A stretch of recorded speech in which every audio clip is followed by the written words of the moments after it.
Hi friends, welcome back to my MS education class. तो आज रे क्लास रे हमें क्लास 10th रो वोकेशनल आईटी आईटीएस रो यूनिट 4 जोटा कि सुस्थ निरापद एवं सुरक्षित परिवेश मध्य कार्य परिचालना से चैप्टर टी को देखिबा। तार यूनिट 1 देखिबा। तो चैप्टर 4 रे तीनटा आपनकर यूनिट अछि, सॉरी चैप्टर 4 आपन जो गुडा अछि आपन को तीनटा तार यूनिट अच्छी। तो आम पढ़िया पड़ो। तो फास्ट अच्छे आपंकर सुस्थ निरापद एवं सुरक्षित परिवेश मध्य कार्य परिचालना तार सब पॉइंट गुड़ाक देखा। तो कौन देछि तो देखिपे अध्याय 13 आपंकर रही कर्मक्षेत्र में स्वास्थ्य निरापत्ता एवं सुरक्षा। अध्याय 14 अच्छे कर्मक्षेत्र में गुणवत्तार परिमाप। अध्याय 15 अच्छे दुर्घटना एवं जरूरीकालीन परिस्थितिर प्रतिरोध। तो बहुत सारा पिला कमेंट करते मैडम थ्योरी पढ़ातु। तो निश्चित भाव में मुझे थ्योरी सहित पढ़ेबी, ता सहित जहाँ भी क्वेश्चन आंसर आपंकर प्रश्नावली अच्छी सब गुड़ाक क्वेश्चन आंसर मुझे सहित सेयार करी। जो गुड़ाक एमसीक्यू क्वेश्चंस अच्छे से गुड़ाक बुक सहित आपन को आंसर कहने भी आउ जार भी लंग क्वेश्चन अच्छी मुझे हैंड रिटन नोट्स सहित सेयार करी। तो चलते डेरी नक स्टार्ट करवा आज भिडियोटी। तो स्टार्ट करने पूर्व समस्त गोटे रिक्वेस्ट, जी भी चैनल नुआ अच्छा निश्चिंत भाव में चैनल को सब्सक्राइब करूँ, सांग मान सहित बहुत मात्रा रे शेयर करूँ, पिलाने जापारना। तो निश्चिंत भाव में समस्त को ये गोटे रिक्वेस्ट कि सांग मान सहित शेयर करूँ आ भिडियोटी को निश्चिंत भाव में गोटे गोटे लाइक करूँ। तो कर्मक्षेत्र में स्वास्थ्य निरापत्ता एवं सुरक्षा ना रू ही जापार आम जो कर्म करुचे आमर जो कार्य क्षेत्र रही से आमर स्वास्थ्य आमर केमिति निरापत्ता रही पार तार सुरक्षा आम केमिति हम ता विषय आम पढ़ा। तो चलते ये डेरी नक स्टार्ट करिया अध्याय 13। तो 13 चैप्टर स्टार्ट करने पूर्वर प्रिवियस आपन किछिटा देइछि। तो सेटा पढ़नवा प्रथमे सुस्थ निरापद एवं सुरक्षित परिवेश मध्य कार्य परिचालन। तो आपन को लागुथु आम पाखे तो बुक अच्छे आम पढ़ी पारिबु, सेमती किछि नाही। आपन थरे दिथर भिडियोटी को देखंतु, आपन निश्चित भाव में भल भाव में बुझी पारिबे। मु आपन को बुझेई बुझेई जिंस गुड़ाक कहूँ जोटा कि आपन थरे दिथर जदि भिडियोटी को देखिबे ताहले निश्चित भाव में आपन एग्जाम रे लेखि पारिबे, घोषिया को पड़िबो नाही। तो निश्चित भाव में देखंतु maintain healthy safe and secure working environment कौन दौर परिचय ना आईटी इंडस्ट्री कार्यधारा दैनंदिन ऑफिस कार्य ठारू संपूर्ण रूपे भिन्न होता है। आमर दैनंदिन कार्य ठारू आपनकर आईटी इंडस्ट्री जो माने कार्य कर कार्य माने दैनंदिन कार्य ऑफिस रे माने कौन होता है ना अलग अलग होता है। जोठारे कार्य करबा पई कोनोसी निर्दिष्ट समय सीमा न थाए। एठी कार्य करिवार कोनोसी निर्दिष्ट समय सीमा कंप्यूटर सामने क्रमागत भावे कार्य करने द्वारा यह आखि उपरे प्रभाव पकाइबा सह अनेक स्वास्थ्यगत समस्या उपजाई थाए। आमे जदि बहुत समय धरिकी कंप्यूटर सामने बसिबा क्रमागत भाव में बहुत समय धरिकी ताहले या आम आखि उपरे मध्य प्रभाव पकाई पारे।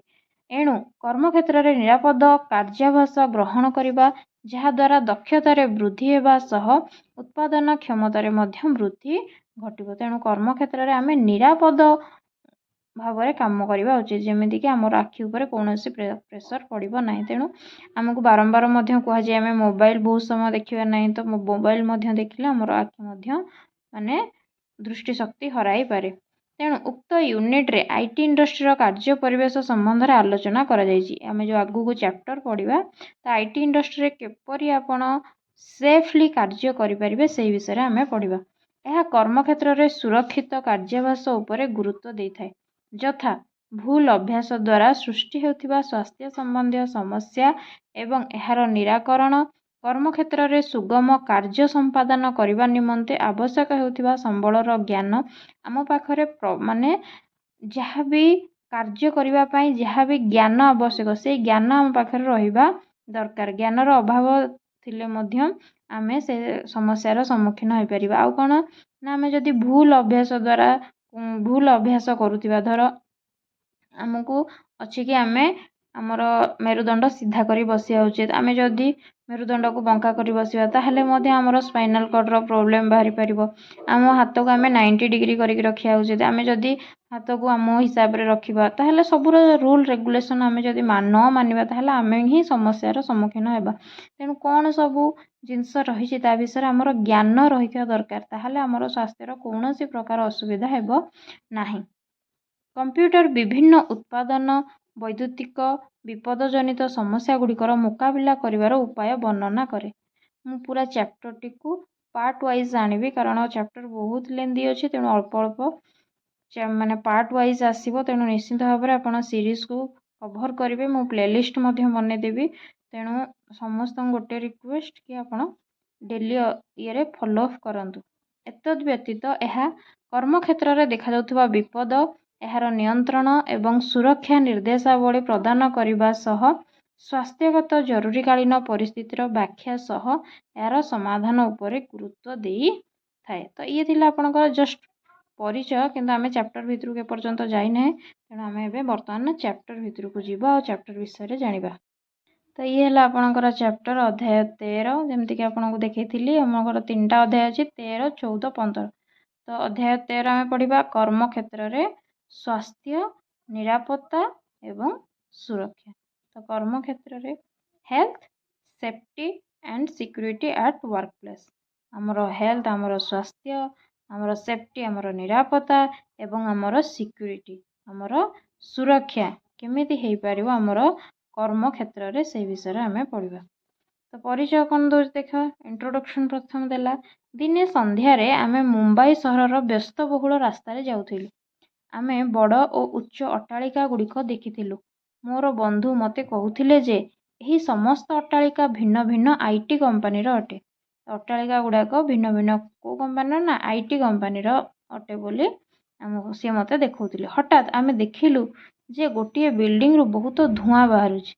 ସେହି ବିଲ୍ଡିଂରେ ନିଆଁ ଲାଗିଯାଇଥିଲା ଏବଂ କାମ କରୁଥିବା ଲୋକମାନେ ସେଠାରୁ ଦୌଡ଼ି ପଳାଇବା ବେଳେ ଜୋରରେ ପାଟି କରି କହୁଥିଲେ। ହଠାତ୍ ଏହି ସମୟରେ ଉକ୍ତ ବିଲ୍ଡିଂର ଅଗ୍ନି ଆଲାର୍ମ ଖୁବ୍ ଜୋରରେ ବାଜି ଉଠିଲା ଏବଂ ପାଣି ଟ୍ୟାଙ୍କର ସହ ଅଗ୍ନିଶମ ବାହିନୀ ଗାଡ଼ିଟି ବିଲ୍ଡିଂ ନିକଟକୁ ଆସୁଥିବାର ଦେଖିଲୁ। ଲୋକମାନେ କହିଲେ ଯେ ଏଠାରେ ଅନେକ ଲୋକ ଆହତ ହୋଇଛନ୍ତି ଏବଂ ବିଲ୍ଡିଂର ସାମଗ୍ରିକ କ୍ଷୟକ୍ଷତିର ମୂଲ୍ୟ ଲକ୍ଷାଧିକ ଟଙ୍କା ହେବ। ଏହି ଘଟଣାଟି ଆମକୁ କର୍ମକ୍ଷେତ୍ରରେ ସ୍ୱାସ୍ଥ୍ୟ ଓ ନିରାପତ୍ତାର ଗୁରୁତ୍ୱକୁ ମନେ ପକାଇ ଦିଏ। ଦେଖନ୍ତୁ, ଆମେ ଯଦି ଏଇ ଇଣ୍ଡଷ୍ଟ୍ରିରେ କାମ କରୁଛେ, ଏଠି ଯଦି ନିଆଁ ଲାଗୁଛି, ତାହେଲେ ଆମର ସ୍ୱାସ୍ଥ୍ୟ ଆଉ ନିରାପତ୍ତାର ଗୁରୁତ୍ୱ କ'ଣ ରହିଲା? ତାହେଲେ ଆମେ ଯେଉଁ ଜାଗାରେ କାମ କରୁଛେ, ତ ସେହି ଜାଗାରେ ଆମର ସେଫ୍ଟି କେମିତି ହେଇପାରିବ, ଆମର ସିକ୍ୟୁରିଟି କେମିତି ହେଇପାରିବ, ଆମ ହେଲ୍ଥ କେମିତି ଠିକ୍ ରହିବ, ତ ସେଇ ଉପରେ ତାଙ୍କର ଧ୍ୟାନ ରହିବା ନିହାତି ଜରୁରୀ। ଯିଏ ବି ଆମକୁ କାମ ଦେଉଛନ୍ତି, ଆମର ୱାର୍କ ପ୍ଲେସ୍ରେ ମାନେ ଆମର ଏମ୍ପ୍ଲୟିଜ୍ ମାନଙ୍କର ସେଫ୍ଟି ରହିବା ନିହାତି ଜରୁରୀ। ତ କ୍ୱେଶ୍ଚିନ୍ ଆସିବାର ସମ୍ଭାବନା ଏଇଥିରୁ ହିଁ ଅଛି। ଏଇଠି ହିଁ ଆପଣଙ୍କର କ୍ୱେଶ୍ଚିନ୍ସ ଆସିବ, କର୍ମକ୍ଷେତ୍ରରେ ସ୍ୱାସ୍ଥ୍ୟ, ସୁରକ୍ଷା ଏବଂ ନିରାପତ୍ତା କ'ଣ। ତ କ୍ୱେଶ୍ଚିନ୍ ମଧ୍ୟ ମୁଁ ଆପଣଙ୍କୁ ଦେଖେଇବି, ଏଇ କ୍ୱେଶ୍ଚିନ୍ ହିଁ ଆସିଛି। ତେଣୁ ଭଲ ଭାବରେ ବୁଝିବା। ପ୍ରତ୍ୟେକ କର୍ମକ୍ଷେତ୍ରରେ ହେଉଥିବା ଦୁର୍ଘଟଣା, ଅସୁସ୍ଥତା କିମ୍ବା ବିବାଦ ଉକ୍ତ ସଂସ୍ଥା ତଥା ଆହତ ହୋଇଥିବା ବ୍ୟକ୍ତି ଏବଂ ତାଙ୍କର ପରିବାର ପାଇଁ ଏକ ଅତିରିକ୍ତ ଖର୍ଚ୍ଚ ସମସ୍ୟା ସୃଷ୍ଟି କରିଥାଏ। ଯଦି ଆମର କେହି ବି ଗୋଟେ ଜାଗାରେ କାର୍ଯ୍ୟ କରୁଛନ୍ତି, ସେଠି କୌଣସି ପ୍ରକାର ପ୍ରୋବ୍ଲେମ୍ ହେଲା, ତାହେଲେ ସେହି ପ୍ରୋବ୍ଲେମ୍ର ଅଂଶୀଦାର ଯିଏ ଏମ୍ପ୍ଲୟି କାମ କରୁଥିବେ ସିଏ ହେବେ। ତା ସହିତ ଜଡ଼ିତ ତାଙ୍କର ପରିବାରର ଲୋକ ମଧ୍ୟ ଜଡ଼ିତ ରହିବେ। ତାଙ୍କ ପରିବାର ମଧ୍ୟ ଖର୍ଚ୍ଚାନ୍ତ ହେବେ, ତାଙ୍କ ପରିବାର ମଧ୍ୟ ସମସ୍ୟାର ସମ୍ମୁଖୀନ ହେବାକୁ ପଡ଼ିବ। ତେଣୁ ଏକ ସୁରକ୍ଷିତ କର୍ମକ୍ଷେତ୍ର ସୃଷ୍ଟି କରିବା ହେଉଛି ଆମର ଦାୟିତ୍ୱ। ତେଣୁ ଯିଏ ବି କାମ ଦେବେ, ସିଏ ଏକ ସୁରକ୍ଷିତ କର୍ମକ୍ଷେତ୍ର ସୃଷ୍ଟି କରିବା ହେଉଛି ତା'ର ଦାୟିତ୍ୱ, ଯାହାଦ୍ୱାରା କାର୍ଯ୍ୟ ପରିବେଶ ଏବଂ ଉତ୍ପାଦକତାରେ ଉନ୍ନତି ଅଣାଯାଇପାରିବ। ଏଥିପାଇଁ ପ୍ରତ୍ୟେକ କର୍ମଚାରୀ କେବଳ ସୁରକ୍ଷା ଅଧିକାରୀ କିମ୍ବା ପରିଚାଳନା ଉପରେ ନିର୍ଭରଶୀଳ ନ ହୋଇ ନିଜର ସ୍ୱାସ୍ଥ୍ୟ ଓ ନିରାପତ୍ତା ପାଇଁ ନିଜେ ଯତ୍ନଶୀଳ ହେବା ଜରୁରୀ। ତ ଆମେ କହିବା କି ଆମେ ଯେଉଁଠାରେ କାମ କରୁଛେ ସେମାନେ ସବୁକିଛି ଆମକୁ ପ୍ରୋଭାଇଡ଼ କରିବେ। ଆମେ ଆମ ନିଜର ସ୍ୱାସ୍ଥ୍ୟ ଆଉ ନିରାପତ୍ତା ପାଇଁ ଆମେ ନିଜେ ସତର୍କ ହେବା ନିହାତି ଜରୁରୀ। ଆମେ ନିଜେ ଯତ୍ନଶୀଳ ହେବା ନିହାତି ଜରୁରୀ। ଆମ ନିଜର ସ୍ୱାସ୍ଥ୍ୟ ପାଇଁ, ଆମର ନିରାପତ୍ତା ପାଇଁ ଆମେ ନିଜେ ଯତ୍ନଶୀଳ ହେବା ଉଚିତ। ସେଥିପାଇଁ କର୍ମଚାରୀ କେବଳ ସୁରକ୍ଷା ଅଧିକାରୀ କିମ୍ବା ପରିଚାଳନା ଉପରେ ନିର୍ଭର କଲେ ହେବ ନାହିଁ। ତ ଆମେ କହିକି ବି କରେଇ ପାରିବା ଏମିତି ପରିଷ୍କାର ଦରକାର, ଏମିତି ପରିଚ୍ଛନ୍ନ ଦରକାର। ତ ନିଜେ ଚାହିଁଲେ ହିଁ ଆମ ପରିବେଶକୁ ଆମେ ପରିଷ୍କାର ପରିଚ୍ଛନ୍ନ ରଖିପାରିବା। ଆମ ପରିବେଶ ଯଦି ପରିଷ୍କାର ପରିଚ୍ଛନ୍ନ ରହିବ ତାହେଲେ ଆମ ସ୍ୱାସ୍ଥ୍ୟ ମଧ୍ୟ ଭଲ ରହିବ। ତ ଯିଏ ଏମ୍ପ୍ଲୟିଜ୍ କାମ କରୁଛନ୍ତି ତାଙ୍କର ପରମ ଦାୟିତ୍ୱ ରହିବ କି ସିଏ ତାଙ୍କର ପରିବେଶ କିମ୍ବା ତାଙ୍କର ଚତୁଃପାର୍ଶ୍ୱକୁ ମାନେ ସଫାସୁତୁରା ରଖିବା, ତାଙ୍କ ସ୍ୱାସ୍ଥ୍ୟ ତାଙ୍କ ନିଜର ନିରାପତ୍ତା ପାଇଁ ସେ ନିଜେ ଯତ୍ନଶୀଳ ହେବା ଉଚିତ। ତ ପ୍ରଥମେ ଆମେ ସ୍ୱାସ୍ଥ୍ୟ କ'ଣ ଜାଣିବା। ତ ଏଇ କ୍ୱେଶ୍ଚିନ୍ ହିଁ ଆପଣଙ୍କର ଆସିଛି। ଆପଣ ପ୍ରଶ୍ନାବଳୀ ବି ଦେଖିପାରିବେ, ଏକ୍ସରସାଇଜ୍ର କ୍ୱେଶ୍ଚିନ୍। ସ୍ୱାସ୍ଥ୍ୟ କ'ଣ, ସୁରକ୍ଷା କ'ଣ, ନିରାପତ୍ତା କ'ଣ, ଏଇଟା ଆପଣଙ୍କର ଲଙ୍ଗ୍ କ୍ୱେଶ୍ଚିନ୍ ବି ଆସିପାରେ କିମ୍ବା ଆପଣଙ୍କର ସର୍ଟ ନୋଟ୍ସରେ ମଧ୍ୟ ଆସିପାରେ। ତେଣୁ ଭଲ ଭାବରେ ପଢ଼ିକି ବୁଝନ୍ତୁ ସ୍ୱାସ୍ଥ୍ୟ କାହାକୁ କୁହାଯାଏ। ତ ସ୍ୱାସ୍ଥ୍ୟ କ'ଣ, ଜଣେ କର୍ମଚାରୀଙ୍କ ସ୍ୱାସ୍ଥ୍ୟ କହିଲେ ତାଙ୍କର ଶାରୀରିକ, ମାନସିକ ଏବଂ ସାମାଜିକ ସୁସ୍ଥତାର ଅବସ୍ଥାକୁ ବୁଝାଏ। ଏଇଟା ହିଁ ଫାର୍ଷ୍ଟ କ୍ୱେଶ୍ଚିନ୍ ଆପଣଙ୍କର ପ୍ରଶ୍ନାବଳୀର ଫାର୍ଷ୍ଟ କ୍ୱେଶ୍ଚିନ୍ସ ଦେଇଛି ଆପଣଙ୍କର ମାନେ ଫିଲ୍ ଇନ୍ ଦ ବ୍ଲାଙ୍କ୍ସରେ। এই କ୍ୱେଶ୍ଚିନ୍ସଟା ଆପଣଙ୍କର ଏକ୍ଜାମ୍ରେ ବୋର୍ଡ଼ ଏକ୍ଜାମ୍ରେ ବି ଆସିପାରିବ କି ସ୍ୱାସ୍ଥ୍ୟ କହିଲେ କ'ଣ ବୁଝ। ଜଣେ କର୍ମଚାରୀର ସ୍ୱାସ୍ଥ୍ୟ କହିଲେ ଆମେ ତା'ର ଶାରୀରିକ, ମାନସିକ ଏବଂ ସାମାଜିକ ସୁସ୍ଥତାର ଅବସ୍ଥାକୁ ବୁଝିବା। ପ୍ରତ୍ୟେକ ସଂସ୍ଥା ନିଜ କର୍ମଚାରୀମାନଙ୍କୁ ଏକ ସୁସ୍ଥ ଏବଂ ନିରାପଦ କାର୍ଯ୍ୟ ପରିବେଶ ଯୋଗାଇବା ଉଚିତ। ତ ପ୍ରତ୍ୟେକ ସଂସ୍ଥାର ବି ଦାୟିତ୍ୱ ରହିଛି ସେ ତା'ର କର୍ମଚାରୀମାନଙ୍କୁ ସୁସ୍ଥ ଆଉ ନିରାପଦ କାର୍ଯ୍ୟ ପରିବେଶ ଯୋଗାଇ ଦେବ, ଯାହାଦ୍ୱାରା ସମସ୍ତ କର୍ମଚାରୀଙ୍କ ସ୍ୱାସ୍ଥ୍ୟ ଅବସ୍ଥା ଭଲ ରହିବା ସହ ଉକ୍ତ ସଂସ୍ଥାର କୌଣସି କର୍ମଚାରୀ ରୋଗରେ ପୀଡ଼ିତ ହେବେ ନାହିଁ। ଯଦି ମାନେ ତାଙ୍କର ଚତୁଃପାର୍ଶ୍ୱ ଭଲ ସ୍ୱାସ୍ଥ୍ୟ ଅବସ୍ଥା ସେ ଭଲ ଭାବରେ ବୁଝିଲା ତାହେଲେ କ'ଣ ହେବ ନା ଏମ୍ପ୍ଲୟି ମାନେ କେବେ ବି ରୋଗରେ ପୀଡ଼ିତ ହେବେ ନାହିଁ। ଏଥିପାଇଁ କର୍ମକ୍ଷେତ୍ରରେ ସ୍ୱଚ୍ଛତା ଏବଂ ପରିଷ୍କାର ପରିଚ୍ଛନ୍ନତା ଅନିବାର୍ଯ୍ୟ ଅଟେ। ତେଣୁ ଆପଣ ଯେଉଁ ଜାଗାରେ କାମ କରୁଛନ୍ତି ମାନେ କର୍ମକ୍ଷେତ୍ର, ଧର ଆମେ ସ୍କୁଲରେ କାର୍ଯ୍ୟ କରୁଛେ, ତେଣୁ ସ୍କୁଲର ପରିସର କିପରି ଭାବରେ ପରିଷ୍କାର ପରିଚ୍ଛନ୍ନ ରହିପାରିବ। ଯଦି ଅଳିଆ ଆବର୍ଜନା ଗନ୍ଧିଆ ହେବ ତାହେଲେ ମଶା ମାଛି ହେବେ, ଆମକୁ ହିଁ ରୋଗ ଜୀବାଣୁରେ ଆମେ ହିଁ ପଡ଼ିବା। ତେଣୁ ଆମର ଚତୁଃପାର୍ଶ୍ୱ ଆମର ପରିବେଶଟି କେମିତି ପରିଷ୍କାର ପରିଚ୍ଛନ୍ନ ରହିବ ସେଥିପାଇଁ ଆମେ ଚେଷ୍ଟା କରିବା ନିହାତି ଜରୁରୀ। ତ କର୍ମଚାରୀ କାର୍ଯ୍ୟ ଆରମ୍ଭ କରିବା ପୂର୍ବରୁ ଉକ୍ତ ସ୍ଥାନଟି ପରିଷ୍କାର ରହିବା ଆବଶ୍ୟକ।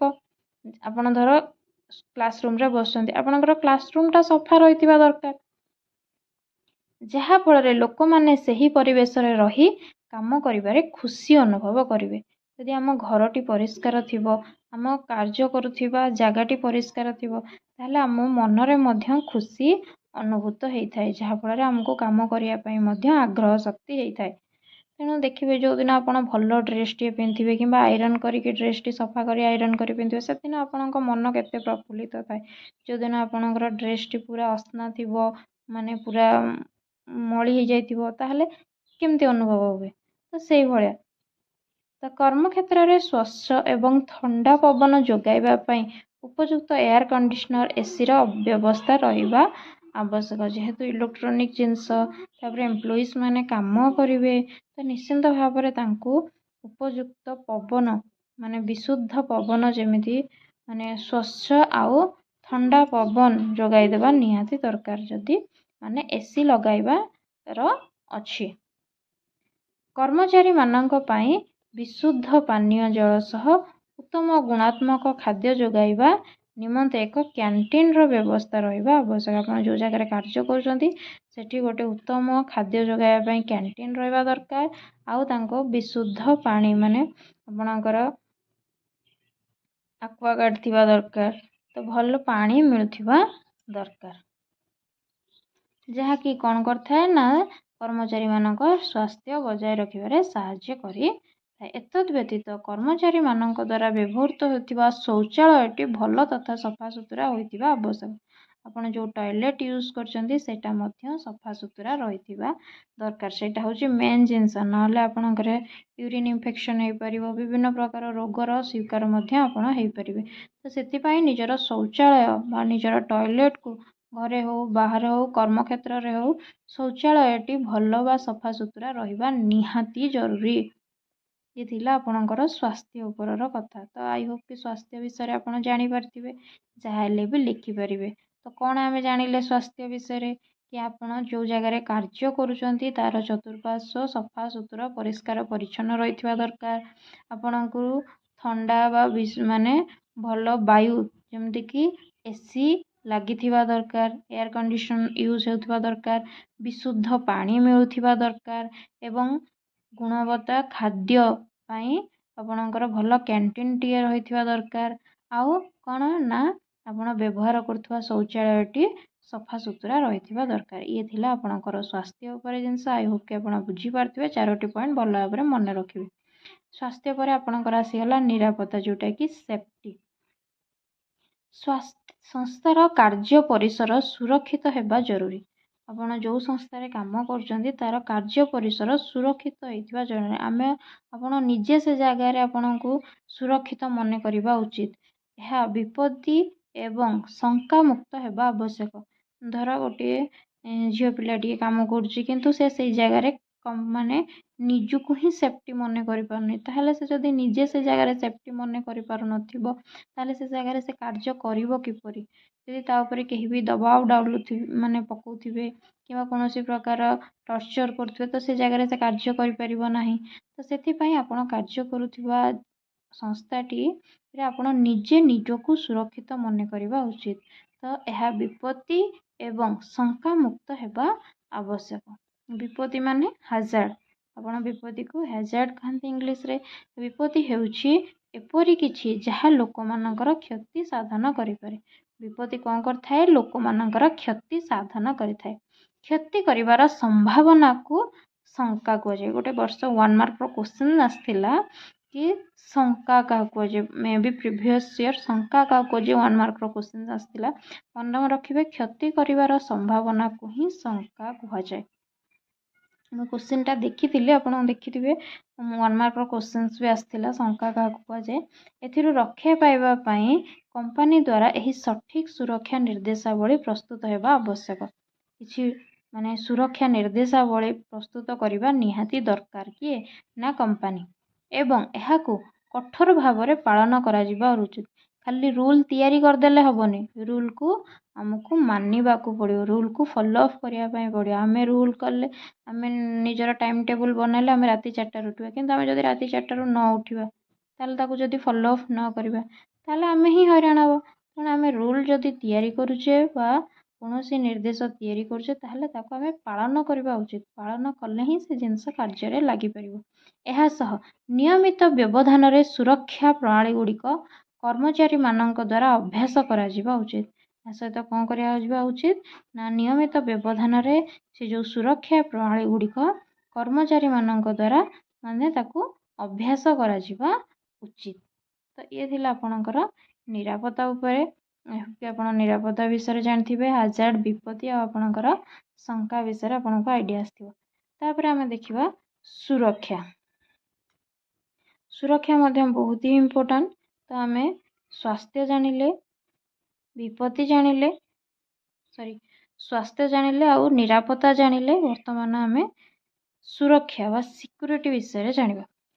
तो कौन रही कौन संस्था रे कार्य करुवा समस्त कर्मचारी अनुभव करने उचित जे से माने कंपनी परिसर रे सुरक्षित अच्छा। तो से जिनस निरापत्तार जहाँ भी जिनस सुरक्षार भी सही जिनस सेफ्टी और सिक्योरिटी दुटाक सेम टाइप आसुची। तो मन रखु आपण निजे जो कंपनी रे काम कर आपण निजको सुरक्षित मन करवा उचित। सुरक्षा हेउछि कौनसी संभाव्य क्षतिर एक प्रकार मुक्ति। सुरक्षा कौन ना कौनसी एक संभाव्य परिस्थिति निजको मुक्ति करवा। सुरक्षा संस्था कार्य करुथिबा प्रत्येक लोकंक निरापत्ता को सुनिश्चित करते। प्रत्येक संस्थार एक स्वतंत्र सुरक्षा विभाग रहिबा आवश्यक। तो सबु संस्था रे कौन रहिया दरकार स्वतंत्र सुरक्षा विभाग रहिबा आवश्यक।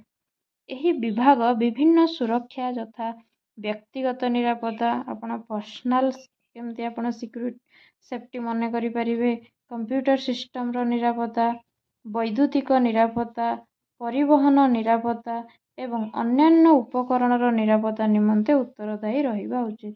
ମାନେ ସୁରକ୍ଷା କ'ଣ, ଆପଣଙ୍କ ଯେଉଁ ଜାଗାରେ କାମ କରିବେ ସେଠି ଗୋଟେ ସ୍ୱତନ୍ତ୍ର ଟିମ୍ ତିଆରି କରିବା ଦରକାର। ଯିଏ କ'ଣ ବୁଝିବ, ସେଇ ସୁରକ୍ଷା ବିଭାଗ କ'ଣ ବୁଝିବ, ଆପଣଙ୍କର ସୁରକ୍ଷା ବୁଝିବ, କମ୍ପ୍ୟୁଟରମାନଙ୍କ ସୁରକ୍ଷା ବିଷୟରେ ବୁଝିବ, ବୈଦ୍ୟୁତିକ କେଉଁଠି କୌଣସି ପ୍ରୋବ୍ଲେମ୍ ହେଲା, ବୈଦ୍ୟୁତିକ କୌଣସି ପ୍ରୋବ୍ଲେମ୍ ହେଲା ତା କଥା ମଧ୍ୟ ବୁଝିବ, ପରିବହନରେ କ'ଣ ମାନେ ନିରାପତ୍ତା ଦରକାର ତା ବିଷୟରେ ବୁଝିବ, ଅନ୍ୟାନ୍ୟ ଯାହା ବି ନିରାପତ୍ତା ଜିନିଷ ସେ ବୁଝିବ। ତେଣୁ ସେଥିପାଇଁ ସବୁ ସଂସ୍ଥା ଗୋଟେ ଗୋଟେ ଟିମ୍ ତିଆରି କରିବା ଦରକାର, ସ୍ୱତନ୍ତ୍ର ସୁରକ୍ଷା ବିଭାଗ ତିଆରି କରିବା ଦରକାର, ଯିଏକି ଏଇ ସବୁ ଜିନିଷର ନିରାପତ୍ତା ବିଷୟରେ ଧ୍ୟାନ ରଖିବ। ଏଇ କ୍ୱେଶ୍ଚିନ୍ସ ଆସିଛି ଆପଣଙ୍କର ଏକ୍ଜାମ୍ରେ ମିନ୍ସ ଆପଣଙ୍କର ପ୍ରଶ୍ନାବଳୀରେ କ୍ୱେଶ୍ଚିନ୍ସ ଅଛି। ତ କେଉଁ ନିରାପତ୍ତା ଗୁଡ଼ାକ ମନେ ରଖନ୍ତୁ। ଗୋଟେ ହେଉଛି ବ୍ୟକ୍ତିଗତ ନିରାପତ୍ତା, ଗୋଟେ ହେଉଛି କମ୍ପ୍ୟୁଟର ସିଷ୍ଟମ ନିରାପତ୍ତା, ଗୋଟେ ହେଉଛି ବୈଦ୍ୟୁତିକ ନିରାପତ୍ତା, ଗୋଟେ ହେଉଛି ପରିବହନ ନିରାପତ୍ତା, ଆଉ ଗୋଟେ ହେଉଛି ଅନ୍ୟାନ୍ୟ ଉପକରଣ ନିରାପତ୍ତା। ଉପଯୁକ୍ତ ସୁରକ୍ଷା ପ୍ରକ୍ରିୟା ସଂସ୍ଥାଗୁଡ଼ିକ ଦାୟିତ୍ୱ, ବୀମା ଏବଂ କ୍ଷତିପୂରଣ ହ୍ରାସ କରିବା। ଏହାଦ୍ୱାରା କମ୍ପାନୀର ବ୍ୟବସାୟିକ ରାଜସ୍ୱ ବୃଦ୍ଧି ଓ କମ୍ପାନୀର ପରିଚାଳନା ଶୁଳ୍କ ହ୍ରାସ କରିବ। ଏଇଟା 1 ମାର୍କର କ୍ୱେଶ୍ଚିନ୍ସ ଆସିଛି ଆପଣଙ୍କର। ତ ମୁଁ ଆପଣଙ୍କୁ ପଢ଼ାଇବା ସହିତ କେଉଁଗୁଡ଼ାକ ଇମ୍ପୋର୍ଟାଣ୍ଟ କହିନେଉଛି, ତ ସେଇଗୁଡ଼ାକ ଆପଣ ବେଶୀ ମାର୍କ କରନ୍ତୁ। ସେ କହୁଛି ସୁରକ୍ଷା ପ୍ରକ୍ରିୟା ସଂସ୍ଥାଗୁଡ଼ିକ ଦାୟିତ୍ୱ, ବୀମା ଏବଂ କ୍ଷତିପୂରଣ ହ୍ରାସ କରିବା। ଉପଯୁକ୍ତ ମାନେ ଆଉ କ'ଣ ନା, ଏତଦ୍ୱାରା କମ୍ପାନୀ କ'ଣ କରିଥାଏ, କମ୍ପାନୀର କ'ଣ ହେଇଥାଏ ନା ବ୍ୟବସାୟିକ ରାଜସ୍ୱ ବୃଦ୍ଧି ହେଇଥାଏ। ବୃଦ୍ଧି କ'ଣ ହୁଏ, ବ୍ୟବସାୟିକ ରାଜସ୍ୱ ବୃଦ୍ଧି ହେଇଥାଏ କାହାର, କମ୍ପାନୀର। ହ୍ରାସ କ'ଣ ପାଇଥାଏ, କମ୍ପାନୀର ପରିଚାଳନା ଶୁଳ୍କ ହ୍ରାସ ପାଇଥାଏ। ଏଇ କ୍ୱେଶ୍ଚିନ୍ ଆପଣଙ୍କର ପ୍ରଶ୍ନାବଳୀରେ ଅଛି, ଆପଣ ଚାହିଁଲେ ଦେଖିପାରିବେ, ଦେଖେଇ ଦେଉଛି ଆପଣଙ୍କୁ।